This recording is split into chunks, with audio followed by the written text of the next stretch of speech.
নমস্কার দর্শক বন্ধুরা, আমি প্রতিমা। কুকিং উইথ প্রতিমা চ্যানেলে তোমাদের সবাইকে আবারও একবার আন্তরিকভাবে সুস্বাগতম। আশা করি বন্ধুরা তোমরা সবাই খুব ভালো আছো, সুস্থ আছো। আমিও তোমাদের মতো ভালো বন্ধু পেয়ে খুব ভালো আছি। আজকে আমি তোমাদেরকে মিষ্টি কুমড়োর দুর্দান্ত একটি রেসিপি শেয়ার করব। রেসিপিটা শুরু করার আগে যে সমস্ত বন্ধুরা আজকে প্রথম আমার এই ছোট্ট চ্যানেলে এসে আমার এই রেসিপিটা দেখছো, তোমরা আমার আরও রেসিপি দেখতে চাইলে চ্যানেলটাকে সাপোর্ট করে আমার বন্ধু হয়ে আমার পাশে থেকো। আমার জানা ঘরোয়া রেসিপিগুলো তোমাদেরও ভালো লাগবে আর খুব সহজেই কিন্তু বাড়িতে বানিয়ে নিতে পারবে। চলো তাহলে রেসিপিটা শুরু করি। দেখো, আমি এখানে আলু কেটে নিয়েছি, আলু কেটে ধুয়ে নিয়েছি। আর মিষ্টি কুমড়োকেও আলুর মতো করে বড় বড় করে কেটে ধুয়ে নিয়েছি। এইভাবে আলু আর মিষ্টি কুমড়ো কেটে ধোয়ার পর আলাদা করেই রাখতে হবে। আজকের রেসিপিটা ভীষণ টেস্টি, আর এটা দিয়ে ভাত, রুটি, মুড়ি, পরোটা সব কিছু খাওয়া যাবে। তার জন্যে যাদের ফ্যামিলিতে যেমন লোক সেই অনুযায়ী সবজি কেটে নিও। চলো এবার রান্নাটা শুরু করি। দেখো, গ্যাস জেলে কড়া বসিয়ে দিয়ে কড়াতে দিয়ে দিচ্ছি তেল।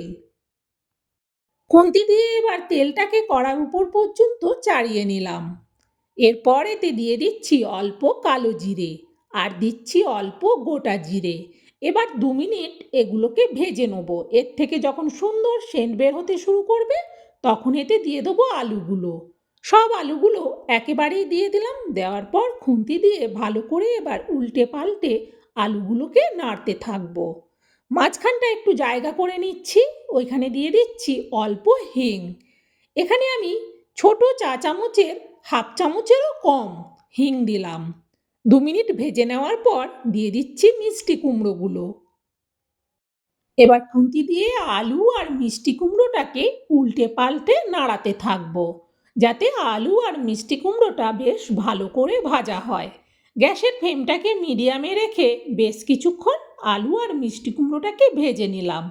এবার মাঝখানটায় একটু জায়গা করে নিচ্ছি। এখানে দিয়ে দেবো আমি গ্রেট করা আদা। আমি এখানে 1 ইঞ্চির মতো আদা নিয়েছিলাম, সেটাকে গ্রেট করে পুরোটাই দিয়ে দিলাম। এই মাঝখানটাতে একটু তেল আছে, তাই ওইখানটায় দেওয়ার পর একটু খুন্তি দিয়ে ওইখানেই ভেজে নিলাম। 2 মিনিটের মতো ভেজে নেওয়ার পর ভালো করে এবার খুন্তি দিয়ে আলু আর মিষ্টি কুমড়োর সাথে আদাটাকেও কিন্তু উল্টে পাল্টে নাড়াতে থাকবো। এতে করে ভালো করে সব কিছু মিশে যাবে। এখন দিয়ে দিচ্ছি একটা টমেটো পেস্ট। টমেটোটাকে পেস্ট করে দিলে সুন্দরভাবে গ্রেভিটা হয়, সেই জন্যে টমেটোটাকে পেস্ট করে দিলাম। দিয়ে দিচ্ছি পরিমাণ মতো লবণ, আর দিচ্ছি পরিমাণ মতো অল্প চিনি, আর দিচ্ছি পরিমাণ মতো হলুদ, আর দিচ্ছি পরিমাণ মতো লঙ্কার গুঁড়ো। যে যেমন ঝাল পছন্দ করো সে সেই অনুযায়ী লঙ্কা দিও। এবার বেশ ভালো করে খুন্তি দিয়ে উল্টে পাল্টে আলু, মিষ্টি কুমড়ো শুদ্ধ সব মশলাটাকে কষিয়ে নেব। যখন দেখবে এর থেকে একটা সুন্দর মশলা বেশ ভাজা হয়ে যাবার গন্ধ বেরোচ্ছে, তখন এতে দিয়ে দেবো আমি পরিমাণ মতো জল। যেহেতু আলু, মিষ্টি কুমড়ো সব সেদ্ধ হবে সেই জন্যে একটু বেশি করেই জল দিলাম। জল দেওয়ার পর খুন্তি দিয়ে নাড়িয়ে দেখে নিলাম, এতে আর জল দিতে হবে না। এবার এটা ঢেকে দিচ্ছি। ঢেকে কিন্তু গ্যাসটা কমানোই থাকবে। এদিকে গ্যাসটা কমিয়ে রেখে ওইদিকে আমি মটরশুঁটি ছাড়িয়ে নিয়েছি। আমি এখানে গোটা 300 গ্রাম মটরশুঁটিকে ছাড়িয়ে নিয়েছি। 1 বাটি ভর্তি হয়েছে, এই 1 বাটি হলেই কিন্তু আমার হয়ে যাবে। এবার এই মটরশুঁটিটাকে আমি পেস্ট করে নেব, সেই জন্যে মিক্সার জারের মধ্যে পুরো মটরশুঁটিটাকে ঢেলে দিলাম। এতে কিন্তু একটুও জল দেব না, এমনি এটা পেস্ট করে নেব। দেখো, পেস্ট করে নিয়ে চলে এলাম। আর এই পেস্টটা কিন্তু একেবারে মিহি করব না, একটু দানা দানা ভাব থাকবে। এবার মিক্সার জার থেকে ভালো করে পরিষ্কার করে আমি মটরশুঁটির পেস্টটাকে বের করে নিলাম। পুরো পেস্টটা বের করে নেওয়ার পর দিয়ে দিচ্ছি এইটার পরিমাণে হলুদ, আর দিচ্ছি অল্প লঙ্কার গুঁড়ো, আর দিচ্ছি পরিমাণ মতো লবণ, আর দিচ্ছি চা চামচের মাপে 1 চামচ বেসন। এতে কিন্তু খুব বেশি বেসন দেব না, যেহেতু আমি মটরশুঁটিটা জল না দিয়ে পেস্ট করেছি, সেই জন্য চা চামচের মাপে 1 চামচ বেসন হলেই কিন্তু সুন্দরভাবে এই মিশ্রণটা হয়ে যাবে। দেখো কতটা সুন্দরভাবে হয়ে গেছে। খুব বেশি বেসন দিলে ভালো লাগবে না। আমি একটা অন্য কড়া বসিয়ে দিয়েছি, দিয়ে দিচ্ছি কড়াতে অল্প তেল। খুন্তি দিয়ে একটু তেলটাকে আবার কড়ার উপর পর্যন্ত চাড়িয়ে নিলাম। এবার এতে আমি ছোট ছোট বড়ার আকারে করে এগুলো দিয়ে দেবো। খুব বেশি বড় করব না, ছোট ছোট দিলেই কিন্তু ভালো হয়। আমি এখানে মোট প্রায় 10 পিসের মতো করে নিয়েছি। 2 মিনিট অপেক্ষা করার পর এক সাইড হয়ে গেছে, আস্তে করে অন্য সাইডটা হওয়ার জন্য উল্টে দিচ্ছি। দেখো কতটা সুন্দরভাবে বড়াগুলো হয়ে গেছে। খুব বেশি সময় লাগেনি, এদিক ওদিক জাস্ট উল্টে পাল্টে একটু ভালো করে ভেজে নিয়েই কিন্তু এই বড়াগুলোকে এবার তুলে নেব। যেহেতু এগুলো আমি তরকারির মধ্যে দেবো, সেই জন্যে খুব বেশি কড়া করে ভাজবো না। সব বড়াগুলো তুলে নিচ্ছি।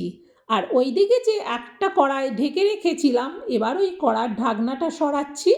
দেখো তরকারিটা কিন্তু ফুটে গেছে। একটু খুন্তি দিয়ে আগে ভালো করে উল্টে পাল্টে তরকারিটাকে নেড়ে দেখে নিলাম। প্রায় মিষ্টি কুমড়োগুলো সেদ্ধ হয়েই এসেছে। এবার এতে আমি সব মটরশুঁটির বড়াগুলো দিয়ে দিচ্ছি। এইভাবে সব মটরশুঁটির বড়াগুলো দেওয়ার পর ভালো করে খুন্তি দিয়ে বড়াগুলোকে ঝোলের মধ্যে ডুবিয়ে দিচ্ছি। ডুবানো হয়ে গেলে এটাকে ঢেকে দিচ্ছি। গ্যাসের ফ্লেমটা কিন্তু মিডিয়ামেই থাকবে। আবারও প্রায় মিনিট 3 বাদে আমি কড়ার থেকে ঢাকনা সরাচ্ছি।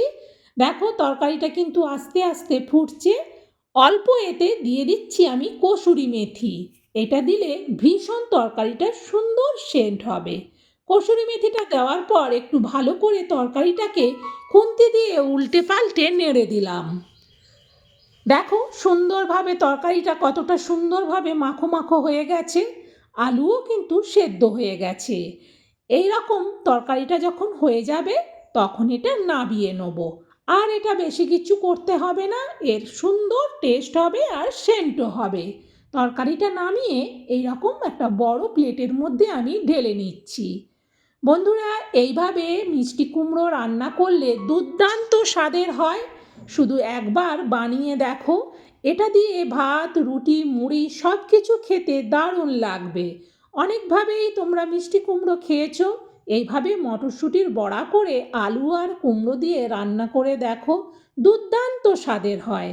বন্ধুরা আমার এই রেসিপিটা তোমাদের কেমন লাগলো সেটা কমেন্টে জানিও। ভালো লাগলে একটা লাইক দিও আর রেসিপিটা শেয়ার করে দিও। আবার অন্যদিন পরের রেসিপিতে দেখা হবে। টাটা বন্ধুরা।